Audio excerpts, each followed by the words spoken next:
statistics to the next committee meeting, and then to encompass this within our fraud risk assessment due for the October meeting. Thank you. Do members have any comments on that update, please? Okay. Before we move on to the substantive items on our agenda, I'd like to make two announcements. The first is to welcome Siwan Davis, our new lay member, to the committee. You're very welcome and look forward to your contribution over the course of the next weeks and months. And the second announcement, I am really pleased to announce that Jan Furtek has been successful in being appointed to be Council's Chief Internal Auditor. Well done, it's thoroughly deserved. Thank you, Chair. Right, thank you. We did give a round of applause to the pre-meet, but well done. We'll now move on to item 5. Item 5 is the Revenue and Capital MTFP update and progress. This will be introduced by John Davis, our Head of Finance. John, when introducing a paper, clearly it's a very busy paper, lots of detail. Could you remind us of the purpose of presenting this paper to committee and the key elements you wish us to review and as appropriate challenge? Over to you, John. Thank you, Chair. Good afternoon, everyone. I think you're right, Chair, in so much that it's quite a detailed report, but it's an important one. I think it's been 6 months since the medium-term financial plan was taken through the committee cycle. In that time, we've had the budget round for 2025-26, and things have moved on quite significantly in terms of the financial landscape and the internal landscape for the authority in terms of service delivery. So I think it's right that that this is updated regularly. It was a requirement of the medium-term financial strategy that the plan was updated every 6 months. What it does do is set the context for both the budget setting cycle for next financial year, but also the medium term. What it doesn't do is look to provide all of the answers and how the specifics of how that budget gap that's outlined is going to be met. There's been quite a few changes, I guess, in the last 6 months. We've gone through a budget process that has accommodated over £20 million of additional cost pressures on the authority. We've also had a central government spending review that has updated the assumptions around funding for the public sector, both in the shorter term and over the medium term. Whilst that gives us some additional data to work with, it doesn't give us all the answers. We anticipate there may be a Welsh Government spending review coming forward, but that isn't certain at the current time. I think there's multiple bits of information coming out around the Welsh Government budget process that's going to kick off now early autumn, but we hope to see a spending review that looks more to the medium term than just one financial year. So what the report does do and the modelling does take into account is all of that updated information. Various bodies have done assessment off the back of that UK government spending review and how that translates into the potential for funding for local government both next year and over the medium term. When we take that into account with our own internal assumptions around service demand, inflation, pay awards, that means we've got an updated budget gap at the current time of £13.6 million for next year, rising to £38 million over the 4-year medium term. I think what we are certain of is that probably every number that we've used within this modelling will change. Certainly, a lot of them have already just since drafting the report. So, you know, this is a budget process is a live process. It starts earlier and earlier every year, and that's a good thing. It allows us to start those conversations with services much earlier, and looks to bring a more structured way forward to the budget process. One important addition, I think, to this report is just an update on the council's programme of change. Whilst we're in the infancy of that, it's going to be an important factor in our budget process for 2026-27. And I think a lot of the scoping work it's being finalised at the moment, and that will allow us, I think, once brought together, to really take a first step in what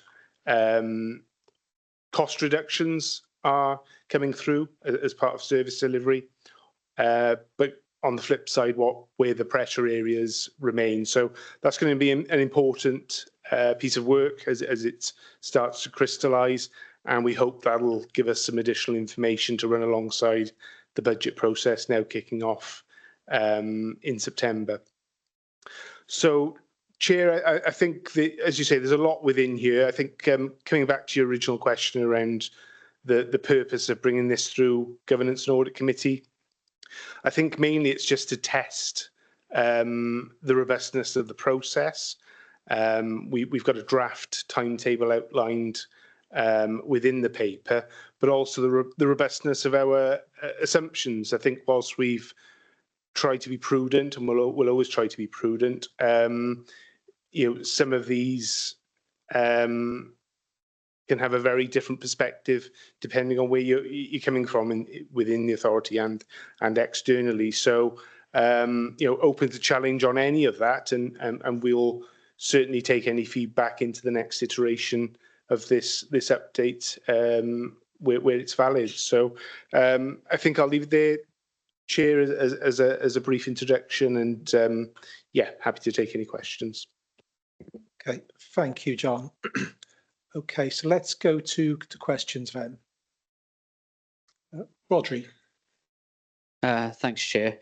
Given it's a forward-facing plan, I was just wondering around the assumption around the 3.95 for council tax, specifically because obviously it references in the report that only twice in the last 8 years has it been that low, and obviously the significant revenue shortfalls that are highlighted through there. So I just wanted to check how realistic that was as an assumption. Thanks for the question. I think we're clear in the report that you know, Cabinet haven't deliberated on any level of council tax for 2026-27 as yet.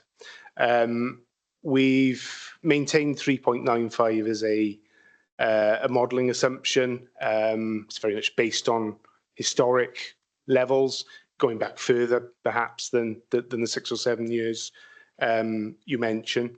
I think for Monmouthshire, clearly council tax is an important revenue stream when you compare us to perhaps some other authorities across Wales. So it'll always be an important consideration for us. I think where we are in the cycle of the budget and the medium-term financial plan, I think probably this level is warranted. It fits with probably the average planning assumption that we see across Wales in terms of council tax. So whilst we've had higher increases over the past few years, I think, you know, we wouldn't necessarily want to bring that in and make that assumption. I think from a prudent perspective, I think that works for us at the moment. But, you know, as we go through to the autumn and the next iteration, further discussions and further information coming forward, we'll be better informed and have a better opportunity to reflect on that. Okay. Could I go to Peter, please? Peter Strong. Thank you. John, in your introduction, you talked about decisions made by the Welsh Government, the spending review and so on. And clearly we're pretty heavily dependent upon decisions made in Cardiff Bay. There's the reference under 4.18 that the Welsh Government one-year budget in October will be in line with inflation. Allocated funding reserved for the next Welsh Government, I mean, after the 26 elections, obviously. Can you say a little bit about the implications of that? Does that not, for example, increase the uncertainty under which we will be operating and drawing up the new budget because of the ring fence grants and so on? So that's my first point. And I'd like to make a couple of questions, if I can, about school budgets. Clearly, we've moved beyond the COVID stage, where there were additional funds which the schools duly spent as required, into a stage where we've still got hangover from COVID and demands on school budgets which are in part the result of the hangover from COVID, but the extra money isn't there, and schools are running into deficits. School recovery programs are in place, but are we happy that the governing bodies of the various schools are fully signed up to those recovery programs? I'm a bit concerned that whereas some schools are making very good progress away from deficits, there are some where that progress isn't apparent, and some are even moving into greater deficits. So are we sure that the governing bodies are fully taking on board the implications, and that we won't just carry on allowing that deficit to be held by the county year on year? And in relation to that, do we have any sense of how many compulsory redundancies completion of those recovery programs would involve? I know that will be very much a ballpark figure, because a lot depends on who will take early retirement or voluntary redundancy, and how governors carry out their recovery programs. But have we got any idea at all? Because compulsory redundancies obviously involve a cost to be paid in terms of redundancy payments. Thank you. Thank you, Chair, and thanks for the questions. So, taking them in order, I think there's been quite a bit of information coming out at the moment from Welsh Government around their approach to the budget cycle for 26-27. I think clearly with elections on the horizon, it does mean that there's a fair bit of uncertainty still around what will happen. The latest information we have is that the Minister is looking at a one-year rollover budget, as you've outlined, and as is in the report. What we don't yet know is what that means on an allocation basis, should that happen, both across public sector bodies within Wales, but also within the 22 local authorities, as to whether that will be on a formula basis, whether it's a straight uplift to what happened in 25-26. So we're in dialogue regularly as with Welsh Government officials, but also politically through our channels with the Welsh Local Government Association and through leaders forums, etc. The mention of the 400 million and the communication from Welsh Government around that, will that increase the uncertainty? I think there's a lot of water to go under the bridge yet on this. I think clearly a contingency being held back is something that's within the gift of Welsh Government. What we will be clear on as an authority, and we've already started this process, is providing a strong evidence base to Welsh Government of where our budget pressures are, where our funding streams sit alongside that, and what that budget gap remains looking like both next year and over the medium term. So we'll continue to make those representations, both directly and through the WLGA. But we expect there to be, further changes to this budget process as time goes on, and we see what pressures come forward, both from, for example, the NHS in Wales, but also the wider local government family of the 22. So I think at the moment it's a watching brief whilst we get further information from those Welsh Government officials. Moving on to schools budgets, I think you're right to raise that as a concern. I think the figures are quite stark, both within this report and as we've seen through budget outturn that's recently gone through cabinet. I think we've been clear that we now expect these budget recovery plans to take longer than we initially anticipated. I think where previously, and I'm going back maybe pre-pandemic, we would have expected recoveries within, say, 2 to 3 financial years. Certainly some of the plans coming forward for the larger school deficits are now in the scale of 8 to 10 years. That's obviously being driven by their annual budget positions. You mentioned the difficulties they had post-COVID directly, and whilst they had funding for some of that, you're right to highlight that some of that legacy remains, both within attendance, behaviours, additional learning needs within that cohort that came through that cycle. What I would say is that this is not Monmouthshire specific. It's not Wales specific. We're seeing this trend across the UK in terms of the need within schools outstripping the resources that are available.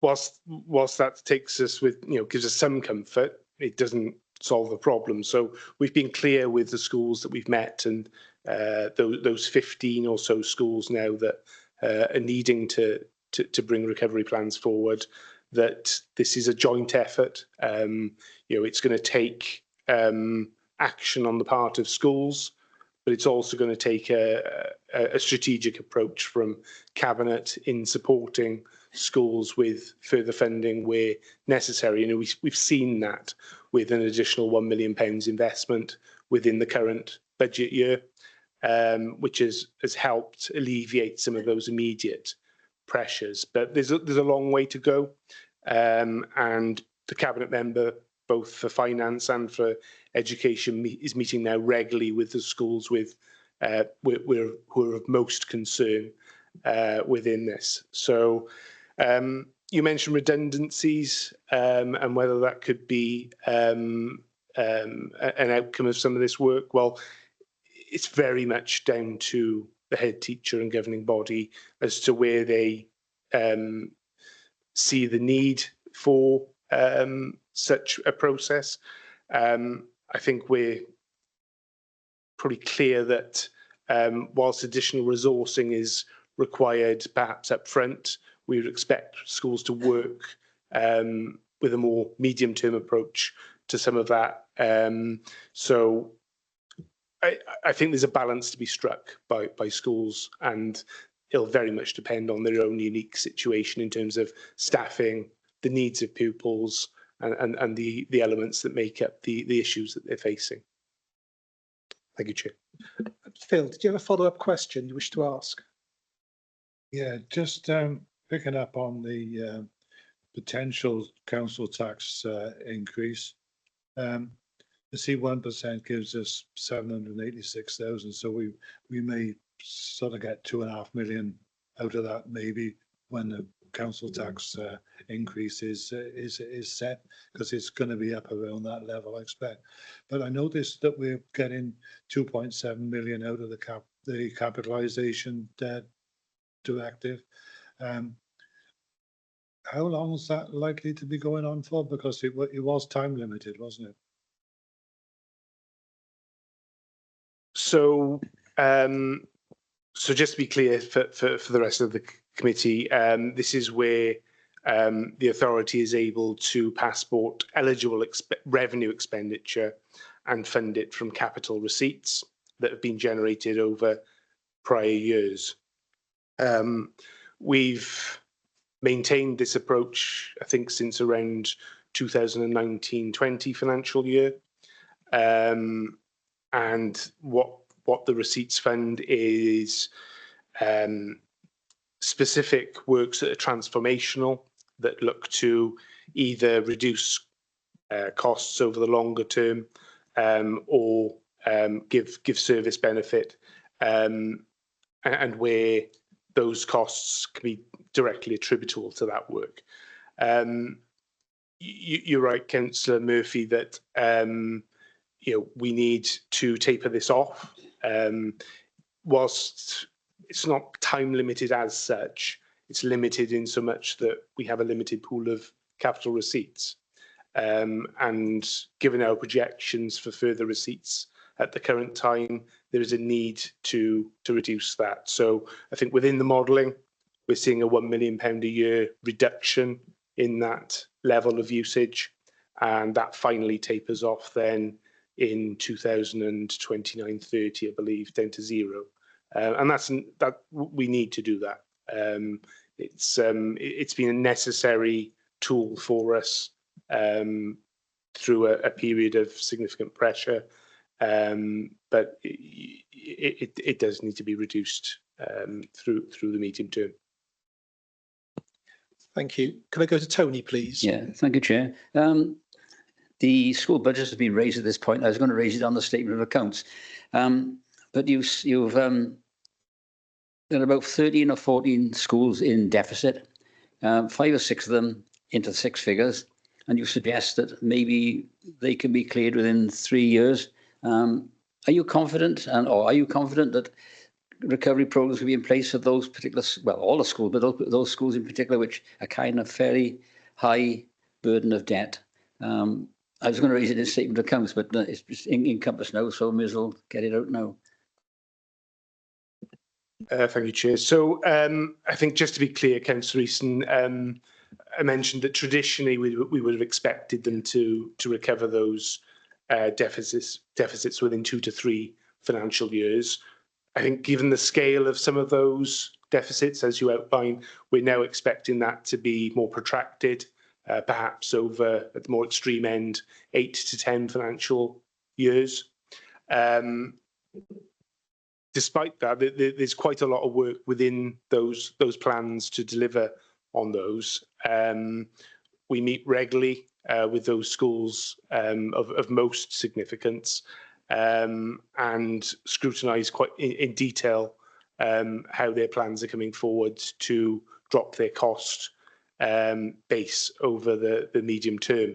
That isn't easy for some schools, we know that. But as I mentioned, it's a joint effort. This isn't something schools can do on their own. We're cognizant of the pressures they're facing, as mentioned, around behaviours and attendance.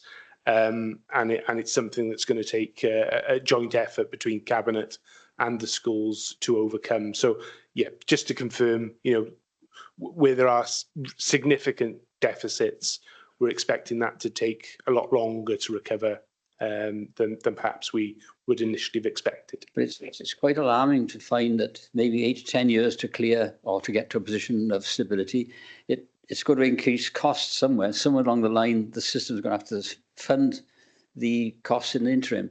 Are we well equipped? Are the schools well equipped to cover those costs which are going to be there?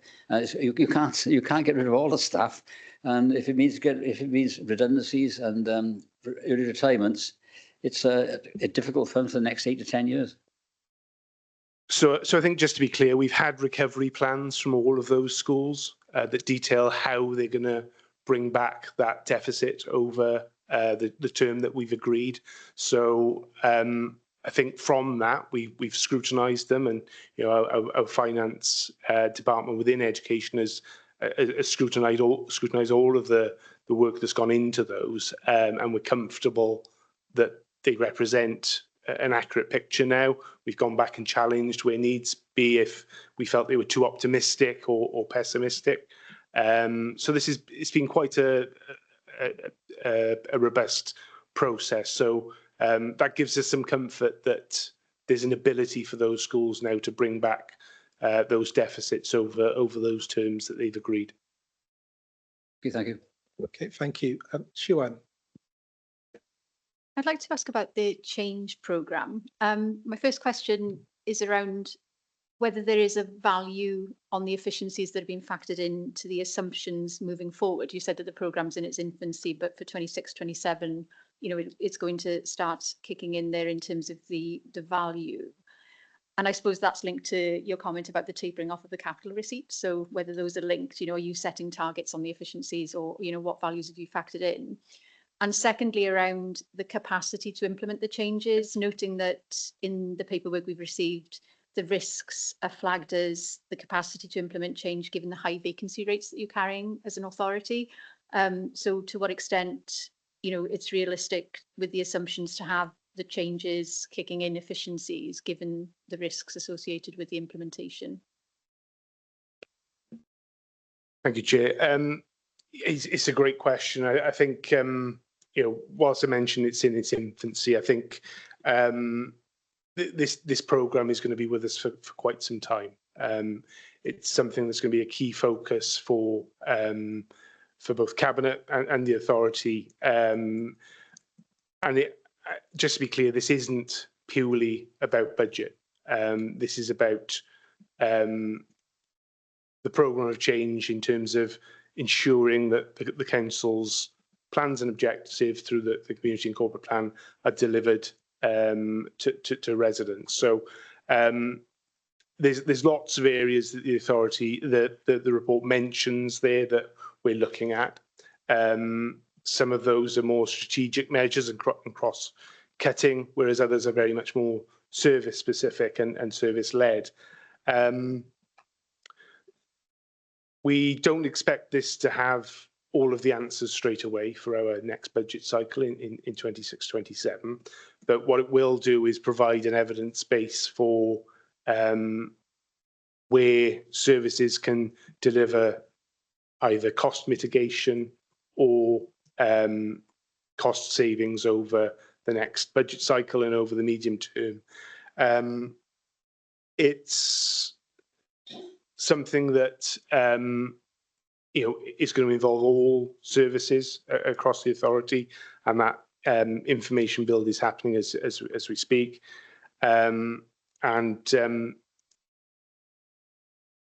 think it's going to it'll provide an important link into this budget process that starts in September. But I wouldn't want to say now that we're putting targets on the programme of change to deliver a certain value of saving. As I said, this is very much coming from the perspective of delivering on community and corporate plan outcomes and not purely a budget-led approach. So whilst we expect to see implications for budget, it's important to recognise that this is wider than that. And in terms of the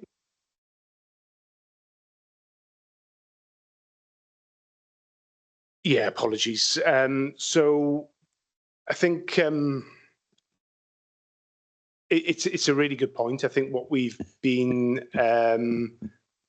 benefited from as part of the 2024-25 outturn was a small surplus against budget. That's allowed us to restore reserves moderately, I would suggest.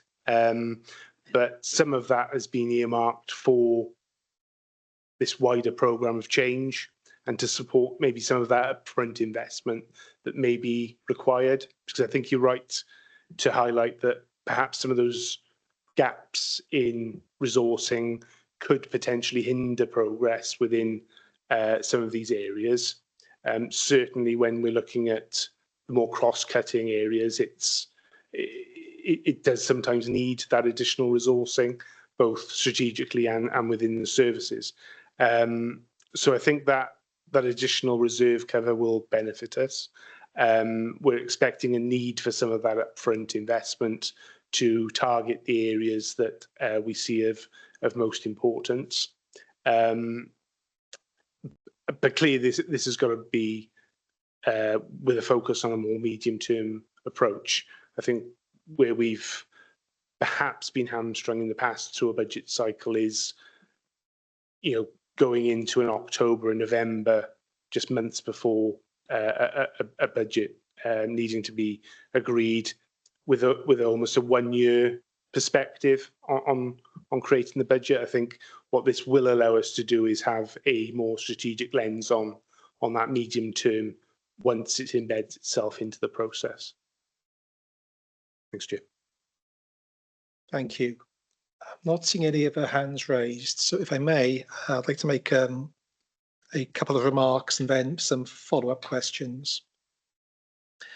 Firstly, John, may I congratulate you on what is an excellent paper. It is really well written and very informative, and I do think it actually sort of paints a fair assessment of current position, but also the scale of the challenges that this authority is facing, and those challenges cannot be underestimated.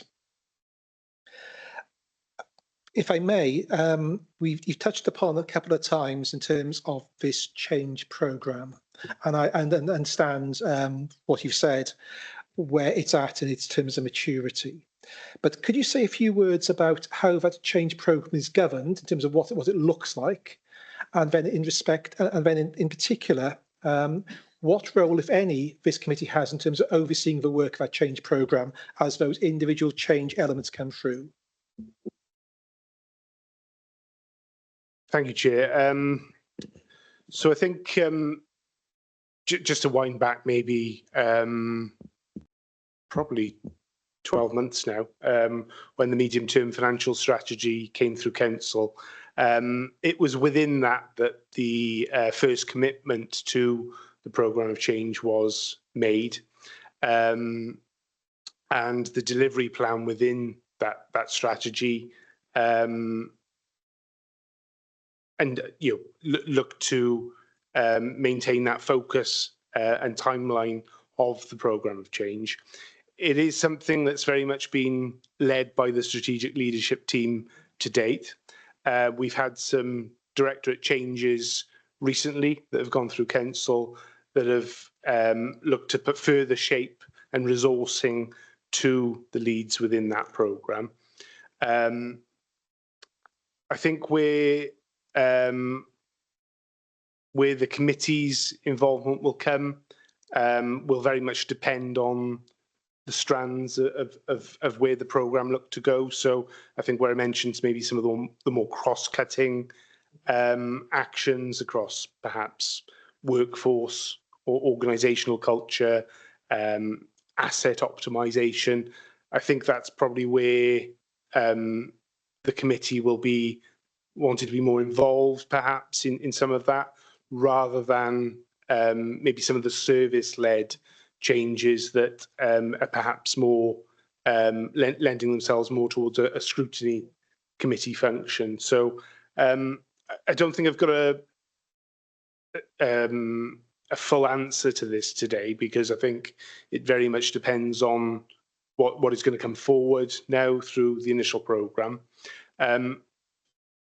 I think where we will probably look to formalise this is through bringing a paper through the committee cycle within the next few months, and really putting shape to how those arrangements will look, both from an operational perspective, but also, as you say, from that governance perspective around the programme.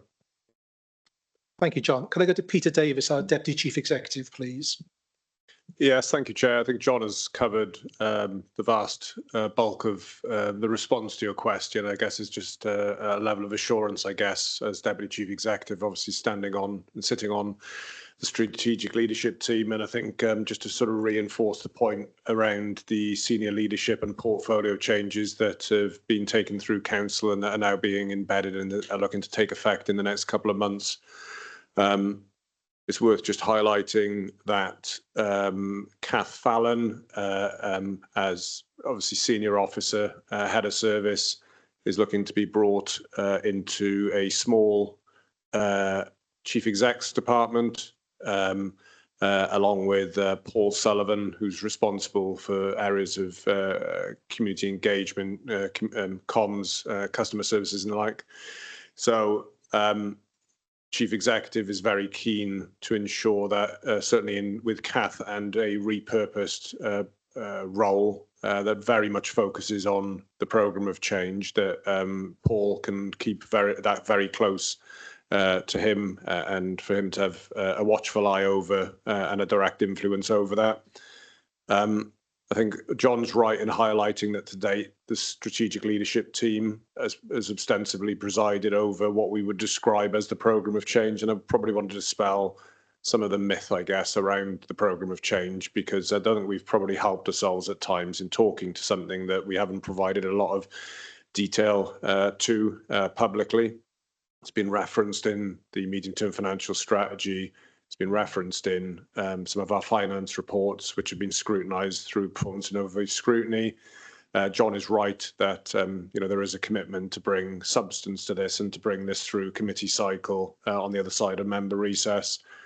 I think my advice is that that probably needs to come through sooner rather than later, so that we don't get into, again, a slightly unfortunate situation where we get into a budget-led situation.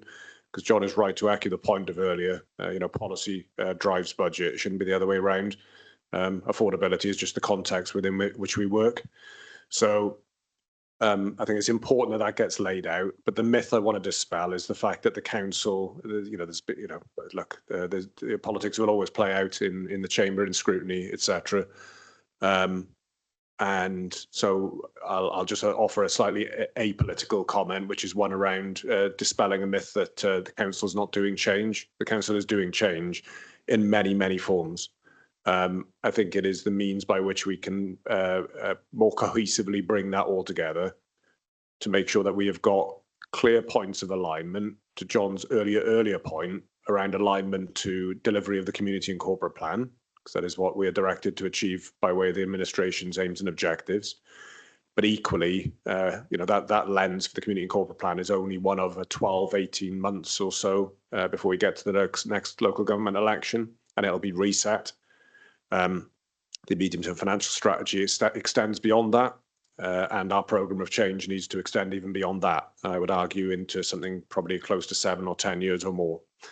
So in the directional piece that it needs to have, it needs to assure itself that the direction of travel we are taking collectively in our wider change projects and programmes, that all of those things are, number one, aligned and taking us in the right direction of travel across those timelines. And secondly, back to the very valid question originally around the programme of change, that it is also assisting and contributing to the challenges that we've got financially, and delivering savings, efficiency and effectiveness in what we look to do. So it's all of the above, but it needs to be given substance, and that does need to be brought forward. And I would think that the committee would have a very clear interest in that, because again, within the terms of reference to the committee, it's not into the detail, is it, of some of this stuff. It's gaining the assurance to your earlier question, Chair, around the governance and clarity in terms of questions of capacity and how risks will be managed, etc., etc. So thank you, Peter, very helpful. John, can I leave it with you to advise Wendy in terms of when you'd bring us updates on those matters to this committee, please? That's fine. Thank you, Chair. Thank you. Okay, to draw this item to a close, I think we can note the projected revenue budget shortfall of 13.6 mil for next financial year. and the cumulative shortfall for the period thereafter. We can note the budget setting timetable as outlined from the paper and the progress against the MTFS delivery plan. So thank you, John, once again for an excellent paper, and thank you for answering some quite tricky questions. If then we could move on to item 6. Item 6 is the Q1 Treasury Management Performance Update. So I think it's over to you, John. Oh, Dan. Over to you, Dan. Thank you, Chair. So this is the first Treasury Management Update for the 25-26 financial year, following the approval of the Treasury Strategy on the 20th of Feb. The first thing to notice is a slight update to the UK Consumer Price Index figure. At the time of the report being finalised, the June figure hadn't been published, but it has now. It's an increase to 3.6 from the 3.4 in May. Obviously a significant and unwelcome increase, especially since the 2.6% figure in Q4. This is something we'll have to monitor closely going forward. Any increased inflation is going to impact the Bank of England's ability to cut for interest rate figures and impact our future borrowing. The theme of uncertainty is reflected in the greater economy. The base rate cut of 0.25% during the quarter has been seen, with gilts reducing to 4.29 at the end of the quarter, but these remain volatile and have since increased back to a similar figure as we saw in Q4. We closely monitor these levels and the borrowing available, take advantage of any of these dips. So borrowing has increased slightly over the period from 202 to 208 million. This is largely due to a few short-term pieces of borrowing taken in advance of maturities, but we would expect these to reduce. We've also taken one longer-term loan over the period during the dip in rates. Our average investment balance has increased significantly over the quarter. This is mainly due to the sort of upfront funding we get. In the first quarter, we received 4 RSG payments. We would expect these to reduce over the next 3 months as well. The rate of our investments has dropped a little from 5.03 to 4.4. This is largely due to a reduction in our liquid investments. The money market funds traditionally have a lag to catch up to the base rate. And more significantly, with the larger investment rates, the money market funds now present a bigger proportion of our investment. So while the pooled funds are still performing well and the money market funds have reduced slightly, they present a bigger proportion of that overall investment balance. Another slight update since the report was generated in terms of the pooled funds. At the time, we didn't have the full quarter performance on the pooled funds. We now do. These have improved slightly with a £60,000 capital growth over the period, which reduces the unrealised lifetime loss to 318,000. Again, this is something we'll monitor closely.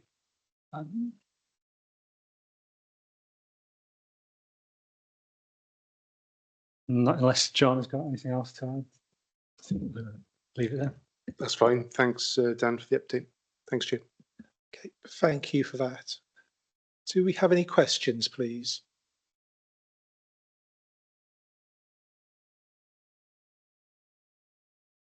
Well, I'm not seeing any hands raised. You might get an easy right here, Dan.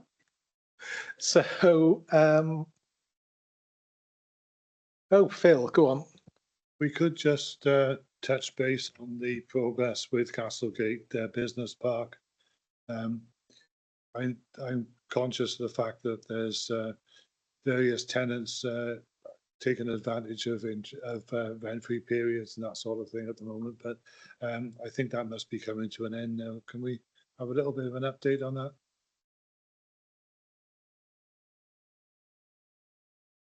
Thank you, Councillor. Yeah, large proportion of those interest-free or rent-free periods are coming to an end. I think they will be fully extinguished by the end of the financial year Yeah, John, Joe. Thanks, Chair. I think, yeah, I think you're absolutely right, Dan, in terms of that timeline. I think we probably just need to still appreciate, Councillor Murphy, where we've come from in terms of that anchor tenant that left and the space that was freed up as part of that. So I think, you know, our estate section have worked well to mitigate what was a tricky situation during that time. It clearly remains an important strategic asset for us, given its location and use potential.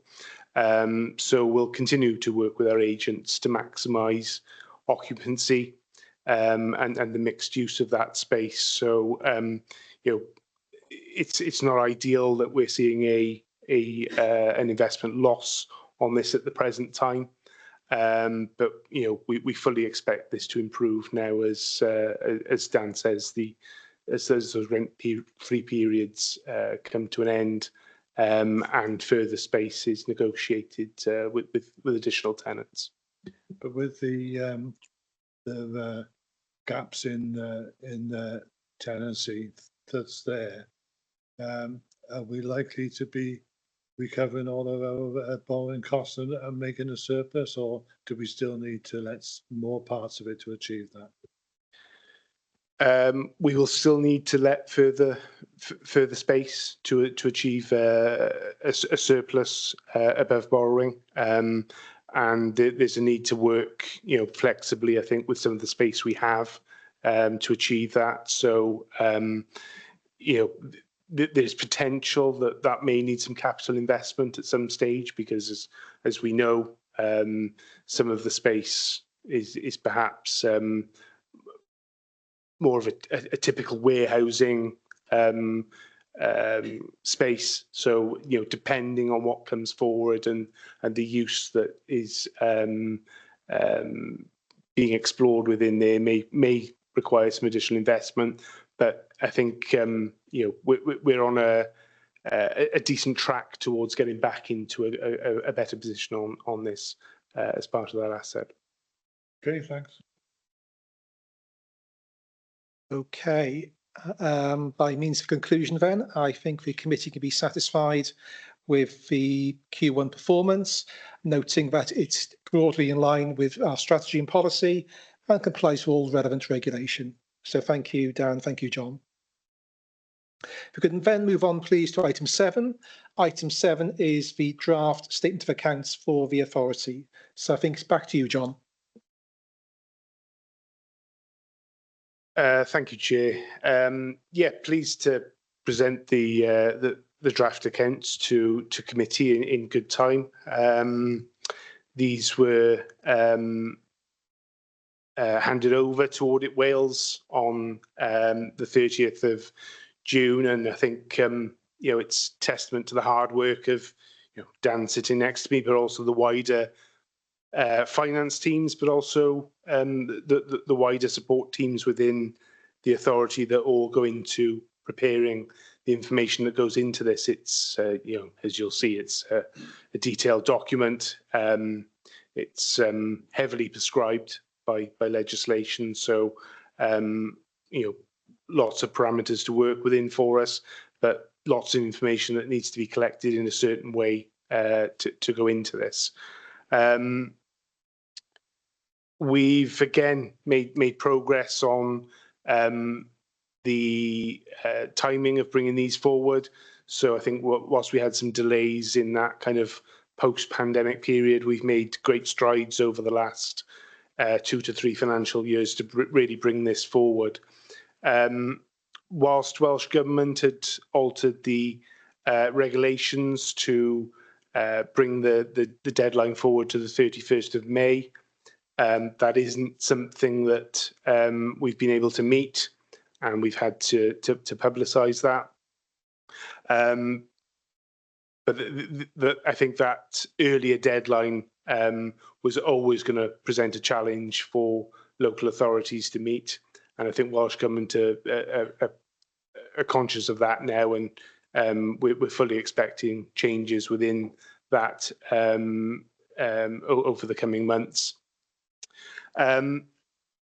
We've provided a summary paper to the committee to hopefully better understand some of the information within the accounts, because, as I mentioned, quite a technical document. I think the one thing of particular note is probably around our pension liability. It's always something that impacts on our balance sheet figures most significantly because of the size of that, but also the volatility. It's measured by actuaries using a whole host of assumptions, and those do change based on demographic changes, economic changes. So, this is something that tends to cloud comparisons sometimes within the accounts themselves. So hopefully that summary paper that we've provided gives a little bit more context around some of the changes that we've seen this year. I think just one other quick thing to mention is that we had a requirement this year to introduce a new accounting standard. Whilst that sounds quite straightforward, Dan's got a wry smile next to me. It was a lot of work. This was in terms of changes to how we account for leases within the authority. And we've had to go through quite a robust process to collect the information around historic leases, current leases, to analyse how those should be treated within our accounts. So, that's a big change for us as well, and something that's added to the complexity of bringing these forward. So, speaks to the work that the teams have been doing to get these forward on time. I'll probably leave it there. I think obviously the accounts have been handed over now to Audit Wales. I know Steve Wyndham from Audit Wales is on the call. The audit process will and has begun, and will run now through to October of this year, at which point we will bring the final accounts with any audit adjustments back to this committee for its approval, alongside the Audit Wales report on those accounts that will come through as well. So that's probably about it from me, Chair. Thank you. Okay, thank you, John. A couple of comments from me before we go to questions. Firstly, well done for meeting the deadline. That's excellent. And as you point out in your cover paper, we are only one of 12 councils, so that's a real achievement. So please pass on this committee's thanks to the wider team. And then secondly, I do fully recognise the work involved in complying with the new accounting standards respective leases. There's at least one other council who's got into a bit of a tiz over trying to apply that new standard. So it's well done for getting that sorted. Could I go to questions now from members, please?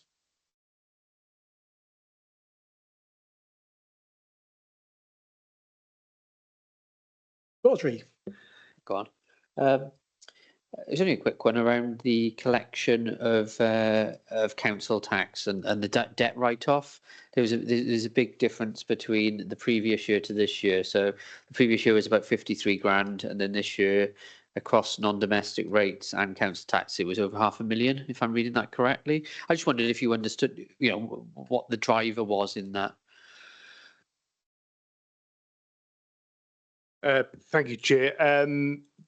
I think whilst I won't be able to give specifics behind those numbers, I think what we've seen certainly over the last few financial years is a trend of difficulty in collecting amounts due, both council tax, business rates, social care charges, and I think those the reasons for that have become quite complex, whether that's, for example, going through, with social care, going through probate process, the additional time it's taking to go through some of that.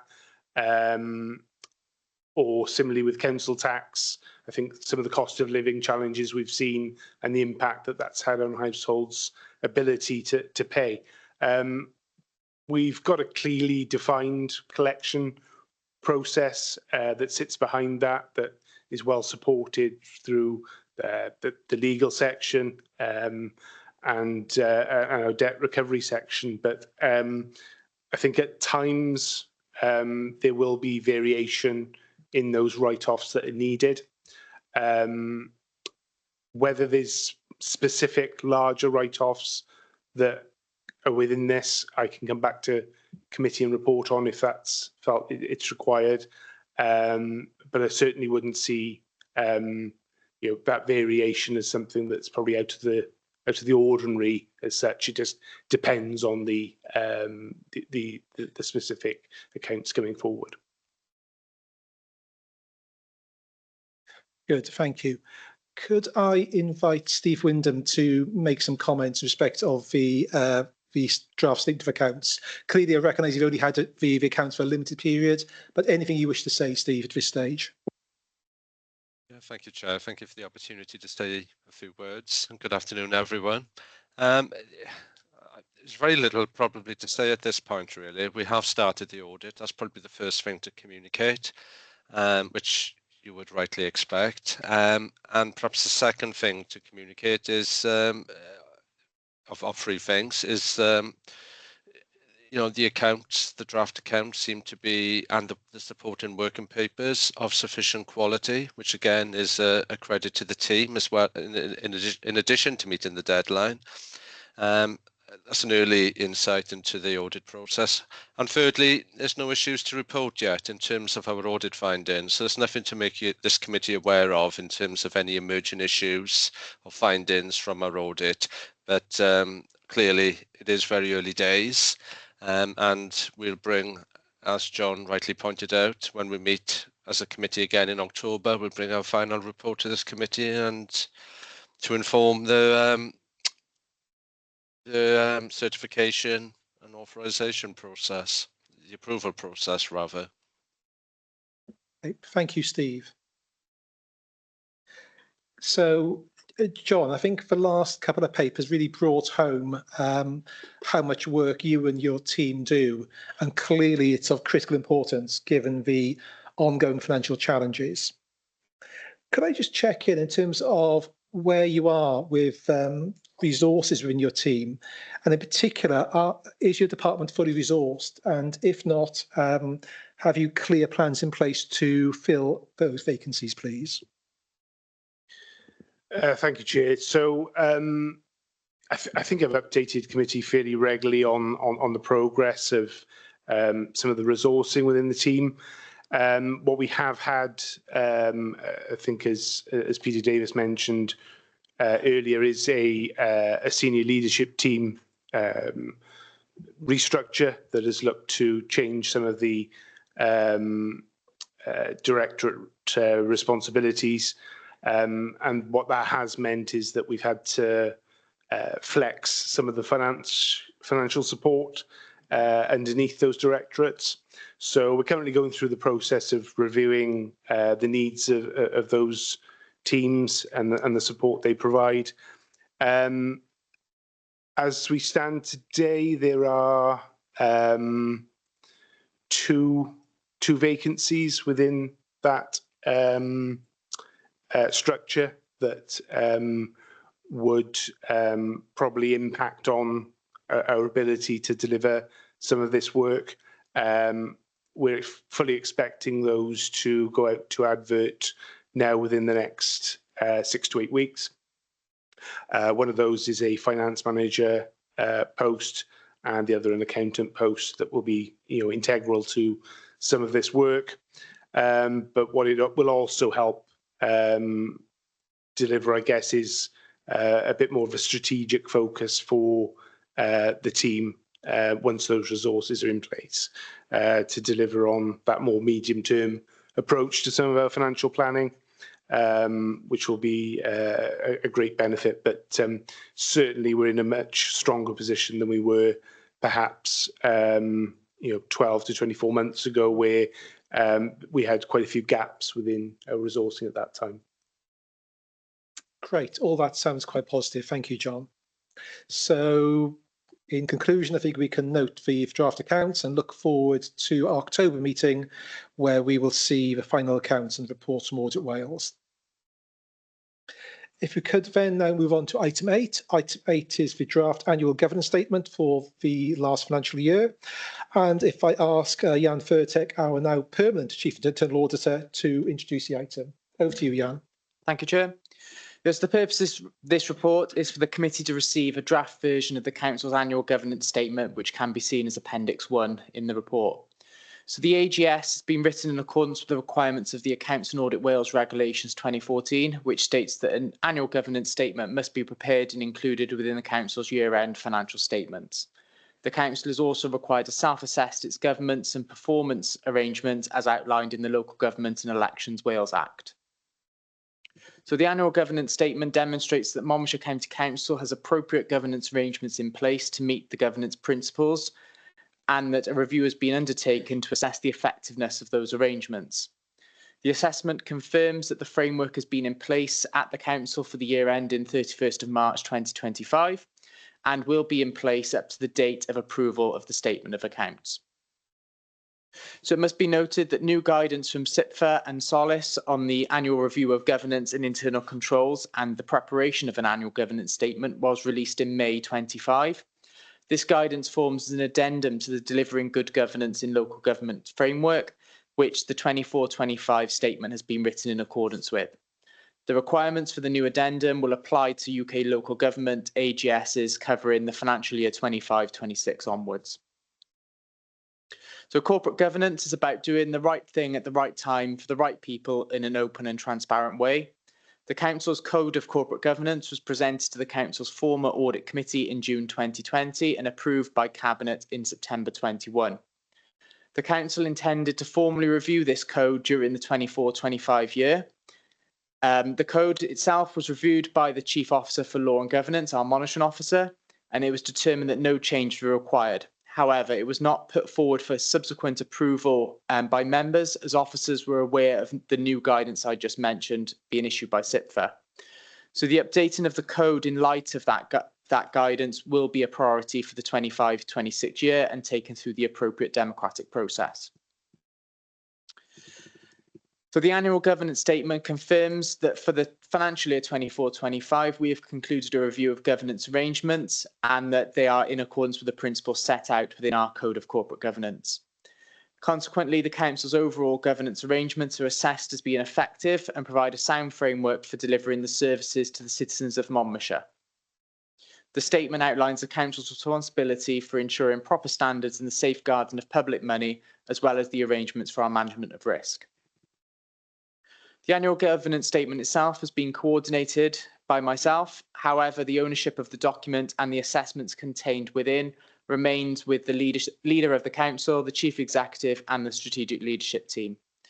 A briefing has been held with the Strategic Leadership Team, while the leader of the Council has been provided with a copy of the draft statement prior to a delayed briefing due to be held next week. In undertaking the review of governance, the Council has considered each of the principles set out within our Code of Corporate Governance and assessed what the Council has in place to support each of the principles. It's important to note that the assessments contained are not just those of the Chief Internal Auditor, but as a consensus view across the Council's leadership team, in particular the Section 151 Officer, Monitoring Officer and Chief Officer for People, Performance and Partnerships. In summary, the Council has concluded that 5 of the 7 governance principles have been operating with a very good effectiveness rating. We have determined that Principle A, which is behaving with integrity, demonstrating a strong commitment to ethical values and respecting the rule of law, has been rated as good. This is a reduction from very good in the previous year.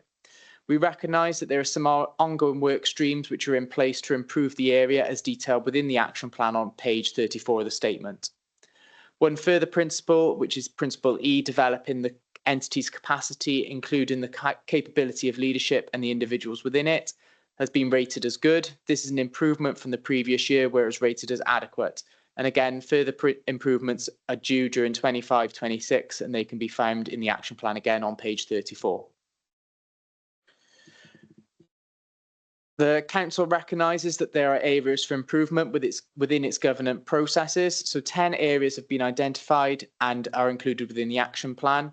These have been monitored by the strategic leadership team throughout the course of the year, and the chief executive has tasked the SLT with ensuring that each principle is rated as at least very good, if not excellent, within the 25-26 statement. So overall, I can confirm that the governance arrangements in place at Monmouthshire County Council continue to be regarded as being fit for purpose. So I ask that the committee contributes and comments on the appropriateness and the content of the draft statement. And in particular, we would ask that the committee consider the scorings allocated against each of the principles of corporate governance as listed. And we request that the committee endorse the statement for inclusion within the draft statement of accounts. Happy to answer any questions. Thank you very much. Let's go to questions then. Tony, over to you first, please. Yeah, thank you, Jan, for your report. I'm a bit concerned that we've dropped off the top pedestal into Principle A into good from previously very good. You say that in Principle A, we behave with integrity, strong commitment, and respecting the rule of law. In what particular areas have we not quite got to those levels that are required in A? And can we get it right next year? Yeah, so in terms of Principle A, so one of the driving factors of that is that our Code of Corporate Governance requires review. As I've mentioned, that the chief officer, the monitoring officer, had reviewed it and determined that no changes were required, but we haven't taken that through the democratic process. As I've mentioned, that we were waiting for that new guidance to come out before we did that. So it is. I don't want to say out of date, but it does require a formal review. So we couldn't, in our opinion, say that it was very good, given that needed that formal review. As well, that we've the new, well, I say new HR manager, but been in post just over a year now, has determined that a number of HR policies require review. In addition to that, such as our employee code of conduct and our whistleblowing policy. So again, we've recognised that through the statement. And again, we determined that we couldn't be in the very good category, knowing that those key documents hadn't been reviewed. But there is a rolling programme now that all HR policies will be formally reviewed over the next 12 to 18 months. So that'll be all encompassed within that. So hopefully by this point next year, we'll be into the very good, if not excellent category for that area.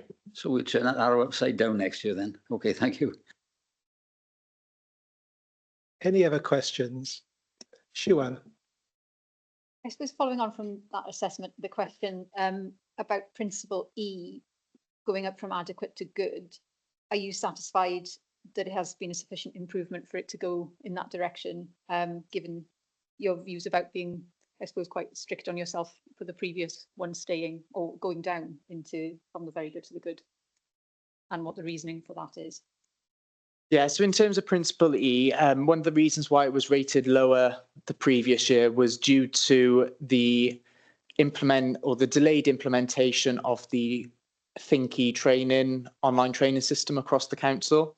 So it was continual delay in implementing that, hence why we determined it to be adequate. That system is now in place. Officers are using the system, so training has been improved across the organisation. And linked into that, then we've also implemented the new Talent Link recruitment system. So both of those work streams have allowed us to determine that we have now moved up from adequate into the good category. And obviously with further implementation of those systems, hopefully further improvements in future years.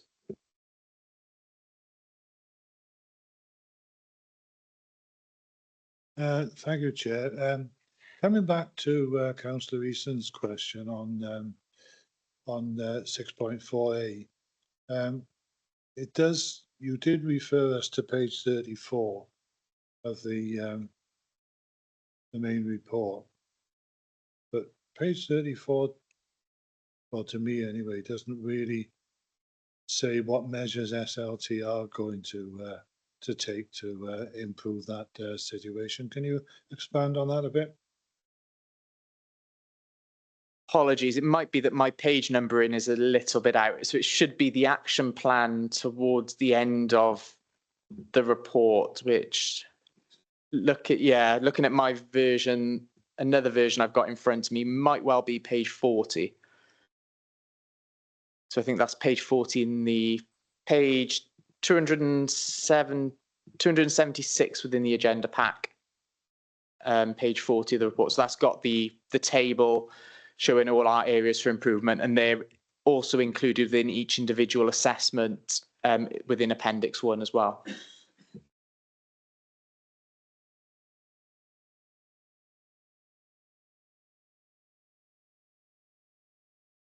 Yeah, okay.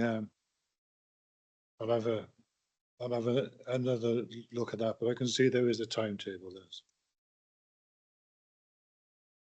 Okay. Couple of points from me. You've referenced this, but could you just reconfirm, please, that this annual governance statement assessment is owned by the SLT? Whilst you coordinate the exercise, and you don't have a vote, so to speak, you don't disagree materially with the assessment. Is that correct? That is correct, yeah. Good. And then, in respect to this code of corporate governance, which this committee hasn't seen for quite some time, am I correct in saying that when it is updated sometime next year, it will come back to this committee for review and endorsement?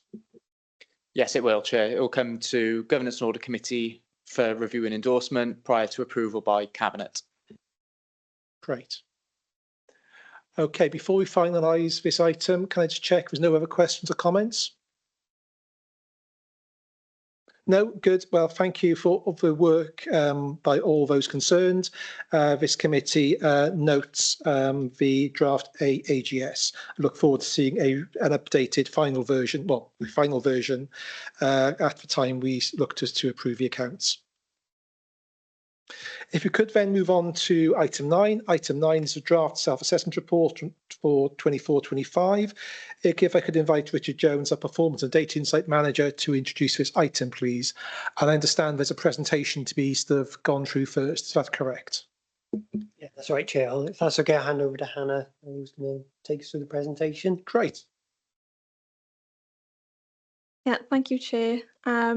So while I'm just sharing my screen with you all quickly, we're here to present you with the self-assessment report.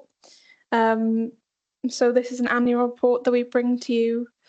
So hopefully you feel slightly more familiar with the report by now. Just to give you some context in terms of the report, it is a requirement under the Local Government Elections Act, and it also meets our requirements under the Wellbeing and Future Generations Act as well to assess our wellbeing objectives. So this report presented to you today assesses performance in the 24-25 financial year, and it asks 3 main questions, which are how well are we doing, how do we know, and then what and how can we do better. So the role of the committee is to use the report to seek assurance of the effectiveness of the council's governance and performance management arrangements. The committee can also review the draft report and can make recommendations for changes to the conclusions or actions stated in the report prior to the report being presented to council if they feel that is needed. So in terms of the structure of the assessment, the report assesses performance under the objectives set in the community and corporate plan, and also assesses how well we've used our resources under the 7 main enabling functions as well. So those you can see listed on the screen, including financial planning, workforce planning, procurement, etc. And then it also assesses what can we do better and includes an action plan which sets those out. So as I mentioned, this is an annual report, and as we go through that cycle each year, we do try and find ways in which we can improve the report, and a lot of those improvements do come as a result of feedback provided by this committee. So thank you for that feedback you have provided to us in the past. So just to pick out some changes we've made in response to that feedback, both from this committee and others. So the first thing we've done is try to increase focus on impact, including the use of service user perspective, where possible. We've also developed our use of evidence. So as you may know, we revised our management framework last year, and we've also included some RAG trends and targets, just to give a better quick view of that data included in the report. We've also developed our performance measures section to include some Wales comparisons where those are available. This year, we've also included a specific benchmarking section within the report. So this provides you with some nationally available data and compares data from Monmouthshire with some other local authorities across Wales where available. We call these nearest neighbours, but they may not necessarily be nearest geographical neighbours. Those are some local authorities with which we share some similar characteristics, and that's based on some ONS data and analysis that has been done. We've also tried to be more concise in the report and provide a more targeted and focused assessment. And we've also tried to explain performance where that has gone well and where it hasn't as well, so to provide further explanation on both progress and challenges. And then just lastly, we've tried to improve our action plans. We focused on what and how we can do better, and then included progress on last year's actions, and then also included those new actions and areas for development that we've identified as part of this year's report also. So in terms of the process of the assessment, we started our desk-based evaluation back in April, May, and used readily available data to us. So that includes service business plans, it includes scrutiny reports, etc. And we gathered all that and then took that to some directorate-based workshops. So we held these with all directorates and including so those leads on the enabling strategies as well. So we were able to take the evidence that we gathered, use that to discuss that with those individuals, with those directorate management teams, and then to also challenge data or information that we'd gathered where needed as well, just to ensure that those individuals, felt comfortable with the assessment that we were providing, and they're also able to provide us with further information where needed. We then used that to draft the report, and then we took that draft report last week to performance and overview scrutiny, who found that they were happy with the report and passed the report without any specific recommendations to us. And then we're here today to present the report to you. And then the final step in the process will be to take the report to council in September. So in terms of that evidence that we use to inform the assessment, as I just mentioned, there's a huge range of evidence that we use, including service business plans, audit and inspection reports, the annual governance statement, to name a few. And as I mentioned, we take that then to directorate management team as part of our workshops, and also held a session with the strategic leadership team as well.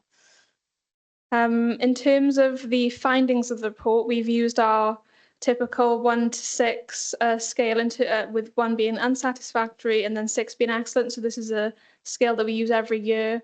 And in terms of the specific findings of the report, so we assess and score both our objectives and then also the enablers.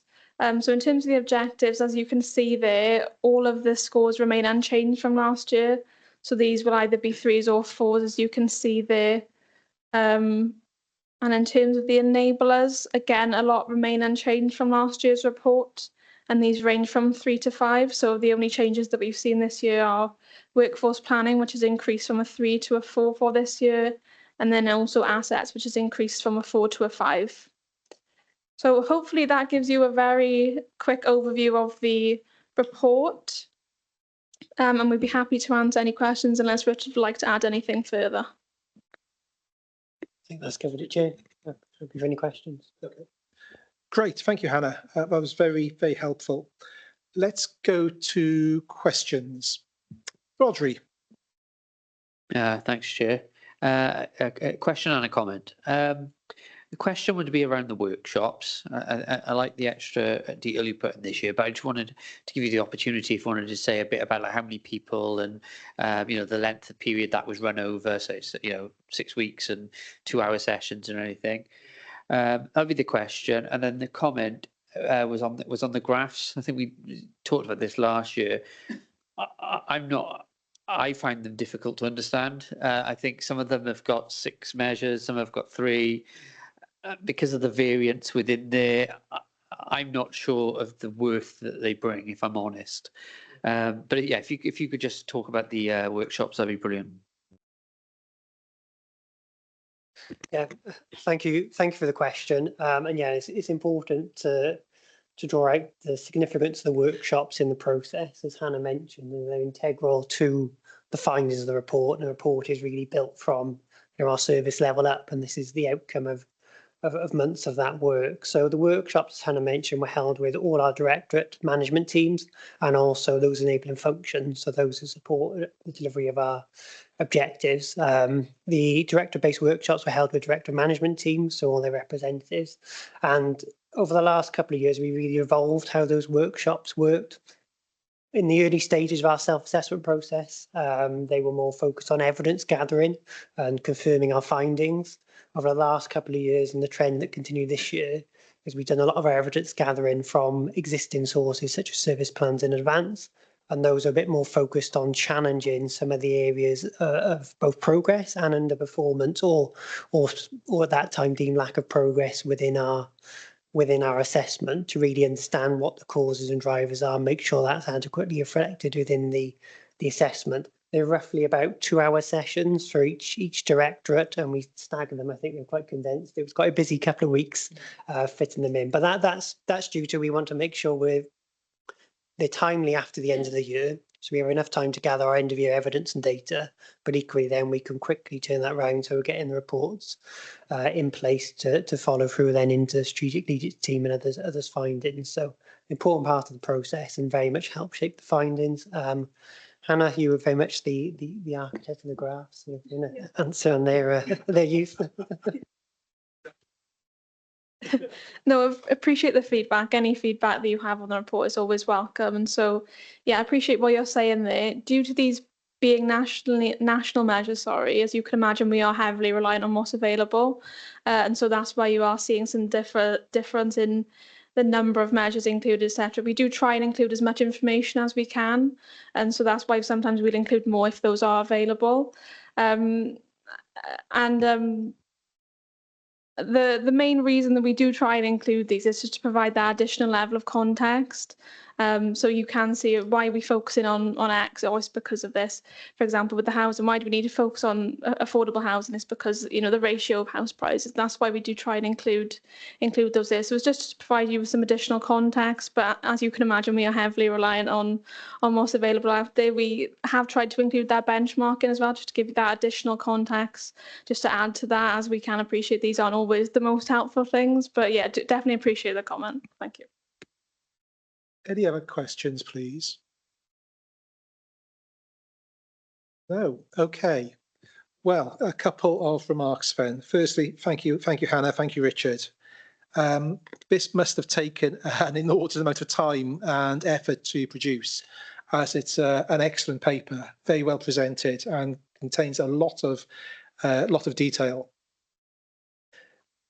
Could you just, well, that reminds me, I think you mentioned this, but just for the record, does this report represent the SLT's view, self-assessment of the authority's performance? Is that correct, Richard?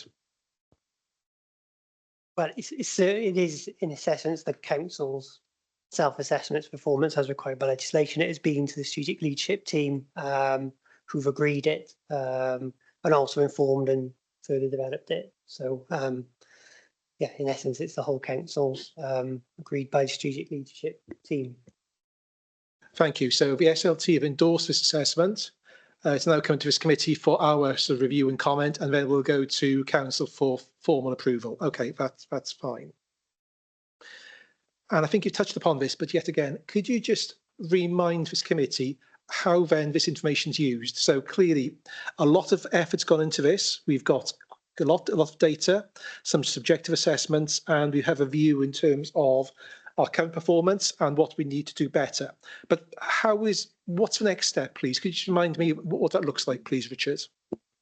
Yeah, of course. Thanks, Chair. And again, a really important point, because, you know, we do this with purpose to inform how we understand our performance and how we take those next steps to deliver our objectives in the year ahead. So there's a couple of steps that are involved. The formal step, which comes directly from the self-assessment report itself, is within the report you will see we identify areas for development, and where we identify areas for development, we develop an action plan that sets out what we're going to do to improve or develop our performance or arrangements in those areas. Those set out responsibility holders and timescales. So those actions then we will monitor during the year as part of our service business plan process, and then report back in the next annual self-assessment report the progress we made. Similarly, in this report, you'll see an assessment of previous year's actions within it, as well as new actions for this year. The second piece comes back to the process Hannah described and some of the elements I talked to in the workshops as well. The process of self-assessment is, as it says on the tin, about being self-reflective in our own performance. That starts with our service business plans and service self-assessing their own performance. The committee will be aware, from the quality assurance we do of those, that has strengthened, but there is still further work to do to make sure that's consistent across the organisation. But in essence, that service is using their own findings to then drive and identify their own actions. And then the next step up from that is the workshops, and I described the work of those DMTs then in identifying and self-assessing their own performance and using as well, hopefully, the constructive challenge we bring to that process to then identify any areas from the report they need to deliver.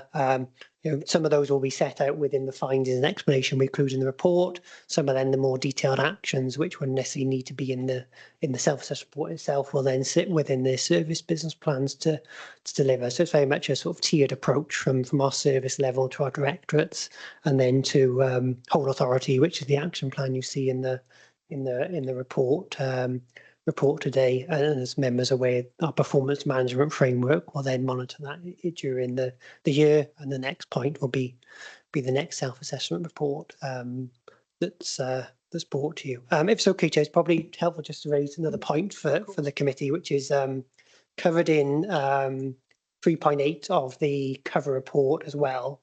So alongside the annual self-assessment process, the Local Government Elections Act requires us to also undertake a panel performance assessment once every electoral cycle.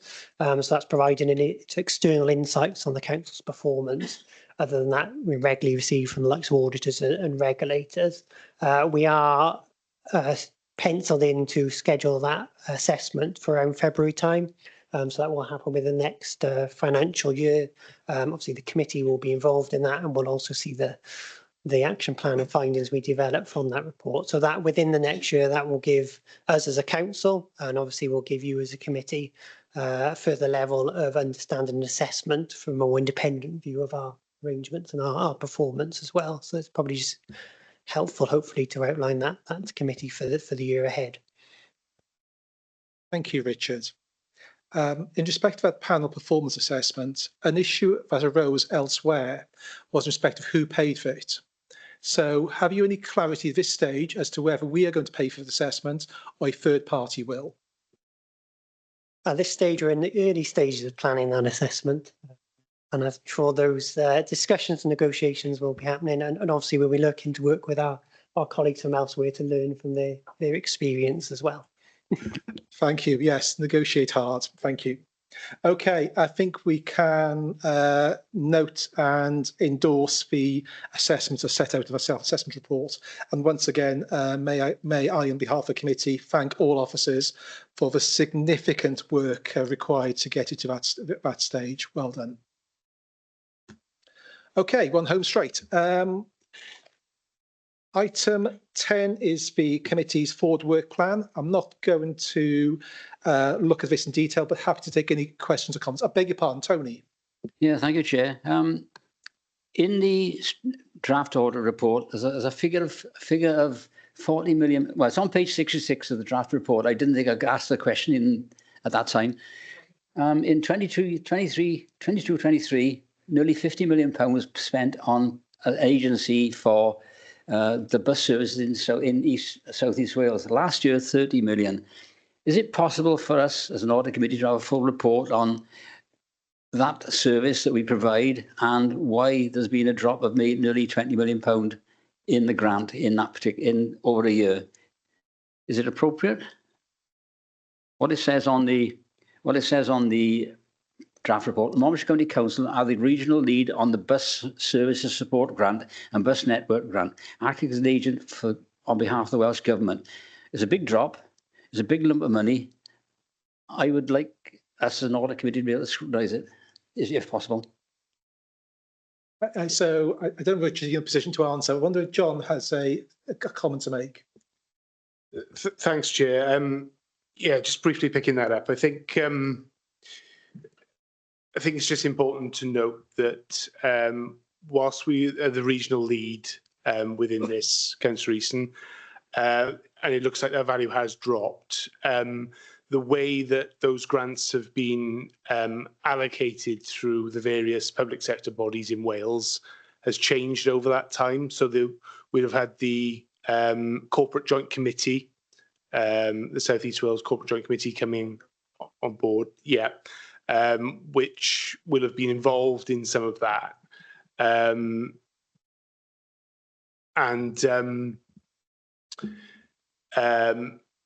So I think what we're seeing is a value drop in the amount that Monmouthshire County Council is allocating on Welsh Government's behalf. But that doesn't necessarily mean that the quantum of overall grant is reducing. It's just being allocated through the other arms of public sector in Wales. We've just had a report on the CCJ, whatever it's called, on the transport strategy. This seems to me to fit into that. And it seems to me odd that there should be maybe 50 to 20 million pound change. What changes, and are we as an audit committee able to scrutinise that? That's where I'm coming from. Is it scrutinisable? Is it in our remit? I think it's maybe important. I don't know. Well, let's Peter Davies, Chief Executive, to make a comment, and then we'll revert. I think if it transcends probably more regional funding, it's probably a matter for the Public Services Scrutiny Committee. I guess it could equally legitimately fall, I guess, in terms of transport portfolio into a relevant scrutiny portfolio. Probably less so in a governance and audit committee role, unless they themselves identified any level of concern that they wanted to refer on. I'll maybe take the issue outside of the committee with Councillor Easton just to get a bit of a better understanding of the specificity around it, and maybe I can advise on it then, and I can have a chat with John and Rich on that. Yeah, thank you. If you do that and revert back as appropriate, because I'm not sure I understand the issue well enough to come to. Yeah, well, neither do I. That's why I didn't raise in the audit on the report, because I didn't think we had the answer. I wouldn't have had an answer. It just seems to me that maybe we, as an authority, as you say, maybe a scrutiny committee needs to look at it. I've read the report on the capital city region transport plan. I'll leave it like that. I don't know what you feel, though. That's all. As a committee. Okay, let's have a conversation and come back. Thank you. Fine. Right. So apologies. So for missing your hand. Okay. On to forward work programme. Wasn't going to look at this in detail, but happy to take any initial comments or questions from members. All looks fairly straightforward. In which case we'll move to item 11. Item 11 is the draft minutes, which I have reviewed and I'm content with. Does anyone have any objections, please? No? Good. Just to say thank you, Wendy, for minutes. And then finally, to note the date of our next meeting. Our next meeting is on the 11th of September 2025, and look forward to seeing you all there. Well, on that note, we can close the meeting. Thank you, Chair. Thank you. Bye.